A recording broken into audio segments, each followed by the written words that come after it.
Hey, so what do you think of van life? Van life's fucking awesome. 99 problems, but a mortgage ain't one.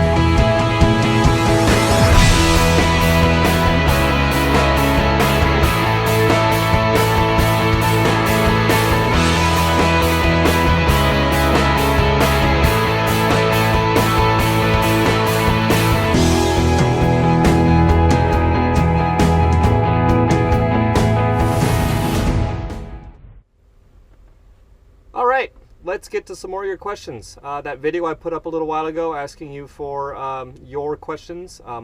Some of the more complex subjects I'll do entire videos about, like I already have, regarding the fireplace, regarding the lighting, and some more coming up as well. But for some of the easier ones, I figured I'd just sit down and basically go over them and just answer them quickly for you. This is totally unscripted. I'm just going to go through the video and read the comments and answer a few questions on the spot. And if I don't answer your question, don't be offended. There'll be more videos coming up soon. So, John Spoonamore says, what's on your wish list for the RV? Upgrades. As I responded to him on YouTube, and I'll tell you guys right now, I am definitely going to upgrade the battery system. I have one big AGM battery. That's the sealed batteries. They're incredibly efficient. They charge up fast. They hold charge longer than a regular deep cycle battery, like a cheap one you'd buy at Walmart or something like that. Plus they can be mounted sideways, upside down. They don't leak. They're completely sealed, and you don't need to have them vented. So they're really handy if you're going to have indoor installation. Now my current AGM battery is in the same place the factory motorhome battery was. So it's under the step where it's vented and all, but I want to upgrade that. As it is now, I have 170 watts of solar capacity, but on a sunny day, by 1 or 2 o'clock in the afternoon, the battery's full, and I'm just wasting all that sun. I might as well be storing more energy in a second battery. I don't generally kill the one battery I have, but it's still better to have that extra capacity if you know, what if you're up all night with all the lights and music on, and I have an amplifier in here and everything, so I could kill the battery if I wanted to. It'd be nice to have double the capacity. Plus it's better for the batteries too if you're not draining them all the way down. So if you're only going down 50% or so, that's premium. So another battery for sure, and I need to replace my toilet soon. The valve that closes, the slider valve, when you flush, it gets stuck open sometimes, and it's an extremely common issue with these Thetford toilets. And I priced out the cost of the valve, and even if you do it yourself, it's just not worth it. Just buy a new toilet. They're only a couple $100. You get a whole new toilet. So I'm going to replace the toilet soon.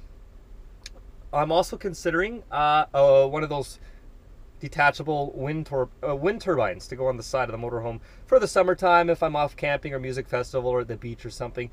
More just for my own curiosity. It wouldn't be something I'd use a lot, especially if you're stealth camping, urban camping. You certainly don't want to have a windmill up on the side of your rig. That would be like putting a solar panel out on the sidewalk when you're parked on the street. You know, you got to have the solar built onto the roof where it's invisible. So that's something I'm going to buy too, depending on disposable income. Let's see. Next, Nomadic Assyrian Elvis Van Dweller. Who's the chick with the green hair at the end of the video? That would be Amira, a really good friend of mine. She's also one of the Wham Bam Babes on the Wham Bam Promotions team, and she comes down to Vancouver from way up in Vernon, BC. She comes down once in a while and hangs out and spends a weekend with me, and we usually try to go do something interesting. Last time she came down, we went to Victoria for the weekend. If you go back in my videos, you can check that out. RV related questions, which is what I'm trying to stick to here. The whole thing with solar setup. How's the whole setup, wiring, batteries, cost of parts, and labor for it? Is there something that measures how much juice you have in your batteries? Yes, okay. So the solar panels, you can just do some searching. Craigslist, look for local suppliers. I actually didn't buy those online. I bought those from a local wholesaler who builds solar systems and everything. And it's a lot cheaper than going to an RV store. The 120 watt panel on my roof cost me about, I think it was $150.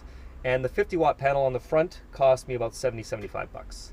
And I just hooked them together. It's so simple, guys. It's just 2 wires, positive and negative, just like everything else 12 volt. But you don't want to directly connect it to your battery. You need to get the charge controller, which I have. The charge controller is up here. This guy here, Right now it's nighttime, so there's nothing coming in, 0 volts, 0 amps, but it'll show you what your charge is during the day. But that's a 20 amp charge controller, which is just what you need for up to about 200 watts. If you're just getting a 120 watt panel, you can get away with a 10 amp charge controller.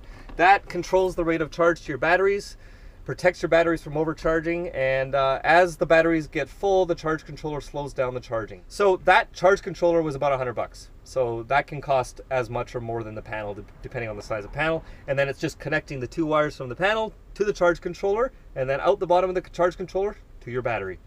Simple as that, guys. In 1 hour, you can have your solar set up. I know you mostly, oh, this is Steve Peterson. I know you mostly urban camp, but have you done any videos about RV campsites, parks around your area, maybe the ski areas? No, not yet.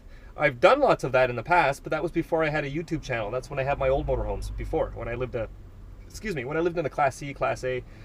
There was no YouTube sensation like today. People in their RVs and vans didn't have internet, so when I go to do these things, I will of course be filming it. Don't expect a lot of it over the winter, maybe the ski hills, but not off at RV parks and stuff like that. I generally despise RV parks. I'll only go there to dump my tanks once in a while. So, Frida's Garden. You have not talked about your childhood. What made you decide to live in a van? Actually, I did. I did a whole video on that a little while ago. I'll touch on it really quickly right now. You can go search that video about my previous RV history. But to put it simply, when I turned 16 and had to move out of my parents' place, I said I don't want to pay rent, especially here in Vancouver. It's freaking expensive.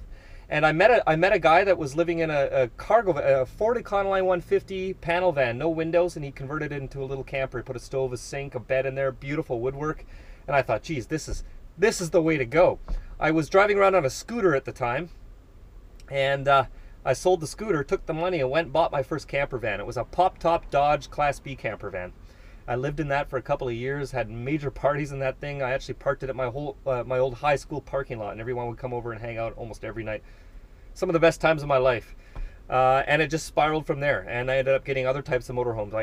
I've had everything from lots of Class B vans to Class C's to a big 26-foot Class A. The Class A had a bathtub in it, floor-to-ceiling fridge.